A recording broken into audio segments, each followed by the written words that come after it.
Kung sakaling poll automation na tayo, gaano katagal ang magiging bilangan? Yung actual bilangan po sa traditional na halalan, umaabot hanggang madaling araw.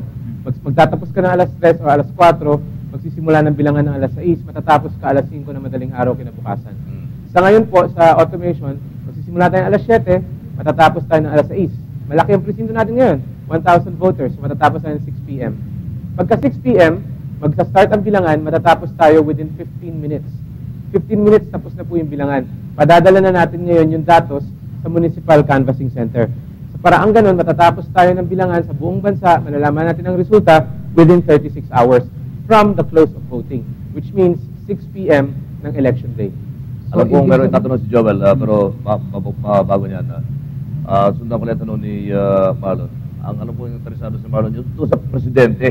Yes, katagal bago natin malaman kung sino ang panalong presidente dito sa automation. Oo. Iniiwasan po natin yung COMELEC, iniiwasan namin pasukin yung usapin na yan kasi ang responsibilidad para sa pagbibilang ng boto para sa presidente at pagpuproklama ng presidente ay nasa Kongreso.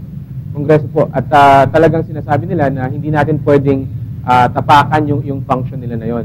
Ang sinasabi lang ng COMELEC is that lahat ng resulta na kakailanganin mo para bilangin yung resulta para sa presidente magiging available within 36 hours.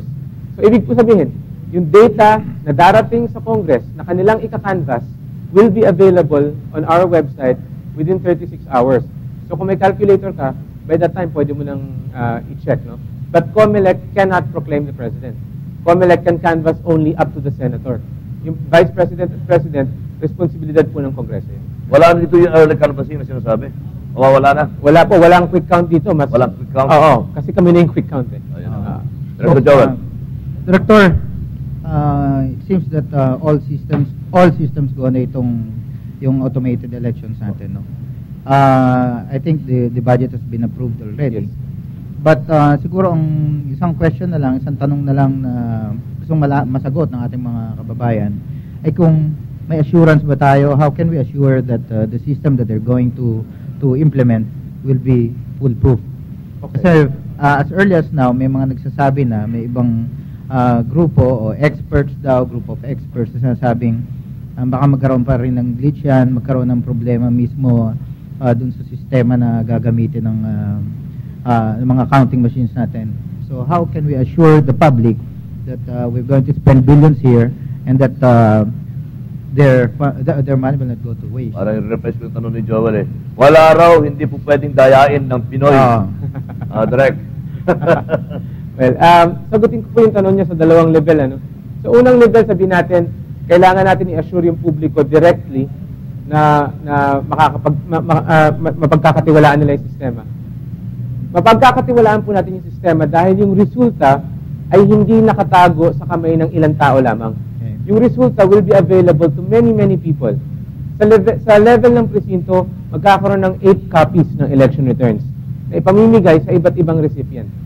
Yung electronic data ng resulta, yung electronic na election returns, ipadadala po natin sa Municipal Canvassing Center, sa Provincial Canvassing Center. Dalawa na kaagad yun. Dagdag mo doon sa 8, so 10 na yan. Papadala pa natin sa Central COMELEC. Padadala natin sa KBP. Padadala natin sa dominant majority, dominant minority, at ilalagay pa natin sa internet. So, ang dami nang may hawak niyan. So, hindi ka pwedeng mandaya doon sa iilan nang hindi ka nabubuking nung iba. Yan yung tinatawag nating tamper evident yung resulta natin.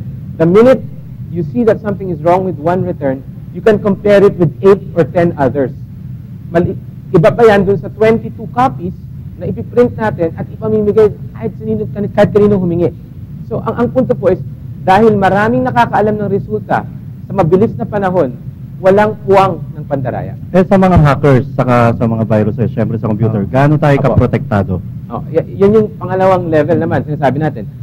Isa sa sources o pinanggagalingan ng pangamba ng taong bayan ay yung walang tigil na salita ng mga eksperto kung tawagin. Ano? Palagi, sinasabi nila na pwedeng ganito, pwedeng ganyan, pwedeng ganyan. Number one, wala pa po tayo napuprocure na sistema, so wala pa silang basihan para sabihin na yung bagay na yan pwedeng dayain.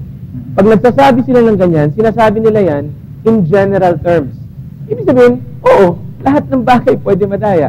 Pag makakita ka ng bagong cellphone, oo, pwede masira yan. Pero hindi mo pa alam yung actual na sistema. Yes, So walang basihan yung sinasabi nilang pangamba, no? Yung sa mga hackers po, ang sinasabi natin dyan, yung data natin, yun yung ihahack kasi, yung data. Yung data natin ay protektado ng levels of encryption na pwede mong ihalin tulad doon sa ginagamit sa financial transaction sa internet. Ibig sabihin, pag naglabas ka ng credit card at ginamit mo sa internet, wala kang kaba na mananakawan ka. Ganong klaseng security levels ang ginagamit po natin dito. Alright, unang bahagi pa lamang po yan ang ating pong mga tanungan. Sa ating pong pagbabalik, ay may mga inihandang itanong ang ating Mr. President, si Ginoong Benny Antiporta.